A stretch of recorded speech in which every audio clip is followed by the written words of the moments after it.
Aujourd'hui, nous allons aller dans les hautes sphères de l'État, avec l'Élysée, Matignon et la DGFiP.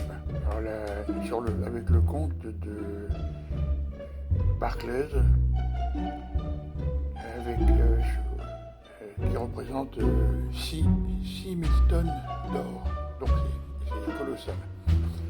Alors pour vous situer, à l'Élysée, nous avons contacté Patrice Faure, qui est le MacGyver de Macron, depuis le 2 janvier, qui remplace Patrick Skrozda. Après ça, on a contacté, donc ce matin, c'est tout frais, on a contacté Emmanuel Moulin, qui est le directeur de cabinet de Gabriel Attal. Pour vous situer le personnage, il est travaillé à l'Élysée avant. Pardon.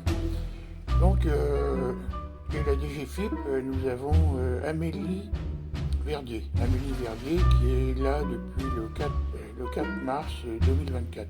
Donc tous ces gens-là, c'est tout frais. Ce qui est intéressant, c'est de savoir que tous ces gens-là sont aux ordres, évidemment, d'Emmanuel Macron. Faut pas... Donc voilà, donc on leur a donné un ultimatum de solutionner ce compte, qui est finalement dirigé par la CIA, faut pas se leurrer. Donc on a enfoncé le clou, et je dirais bien enfoncé le clou, pour que ces gens-là réagissent. Et comme ils ont des consignes de la CIA, bon, ils savent plus quoi faire. Mais on va leur trouver une solution, parce que, comme je leur ai dit, vous voulez pas parler, vous voulez pas répondre, ben on va passer par TikTok. TikTok, c'est quand même le top du top, si on peut dire. Enfin, bon, blague à part, moi ça me fait rigoler. Mais enfin, donc nous avons contacté ces gens-là, et nous avons enfoncé, comme je disais tout à l'heure, bien enfoncé le clou pour les faire bouger. Et je leur ai marqué aussi que, bon, le 9 juin, bon, ça va être la débandade avant la chute. Parce que là, vouloir proposer avec le Rassemblement National un débat, un truc comme ça qui ne sert strictement à rien, vous êtes d'accord avec moi, ça ne sert à rien, ça ne change pas que les gens sont mécontents. Ils ne votent pas Rassemblement National, ils votent contre Macron. Voilà, c'est tout le... Alors, on peut dire tout ce qu'on veut, le programme, tout le monde s'en fout. Ce qui est intéressant, c'est Macron. En fait, voilà, c'est ça. Bon, c'est plus de la démocratie, c'est un retour de bâton. Comme à Nouméa, Emmanuel Macron, il a été là-bas, il a montré ses muscles, il est reparti, c'est le bordel complet. Donc ça ne change strictement rien. Ils peuvent faire tous les débats qu'ils veulent. C'est contre Macron. Donc voilà. Eh ben, je continuerai en fonction des signes du zodiaque, parce que c'est un élément très important, le signe du zodiaque. Bon, je vais vous donner un petit exemple. Macron, c'est un Sagittaire. Un Sagittaire qui est bourré de complexes, il fait 1,73 m, tous ses ministres, à part Bruno Le Maire, sont plus petits que lui. Il n'y a pas un ministre qui est plus grand que lui, à part Bruno Le Maire. Donc tous les gens qui sont dans son entourage sont plus petits que lui. Voilà. En plus de ça, c'est peut-être un idéaliste. Bon, un ami m'avait dit que c'était pire que ça, mais il est toujours à la recherche de la nouveauté. On va réarmer, on va tous des trucs comme ça. Bon, un jour, il va nous foutre la guerre, ce con-là. Oui, parce que franchement, il n'est pas dans mon estime. Moi, j'ai le respect des gens qui sont respectables. Et lui, il ne fait pas partie de ces gens-là, il n'est pas respectable. Voilà. Ça veut dire qu'en fait, il fout le bordel partout. Il va aller en Allemagne pour faire ceci, il va faire cela. Et en fait, Et ce qui est intéressant de savoir, c'est qu'après 2027, qu'est-ce qui va devenir ce type-là? Parce que il va recevoir toutes les foudres de guerre qu'il a provoquées pendant son quinquennat. Et ben donc la prochaine fois, je vous parlerai des signes du zodiaque, parce que moi j'ai un principe, enfin pas un principe, quand je rencontre quelqu'un, je regarde bon sa physionomie, mais j'écoute son signe, je lui demande son signe. Et personne, donc j'en consacre peut-être 3 par jour ou 4 par jour de personnes, mais personne ne refuse de donner son signe du zodiaque. Parce que le signe du zodiaque, ça ne trompe pas. Surtout avec l'âge, plus on vieillit, plus, plus on renforce son signe. Bon, si on a un signe inexistant, évidemment, on ne renforce rien parce qu'on n'existe pas. Voilà. Eh ben, à plus tard.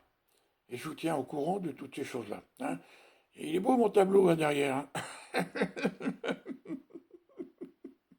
Mais moi je fume pas. Hein. Bon, mais ça va rien.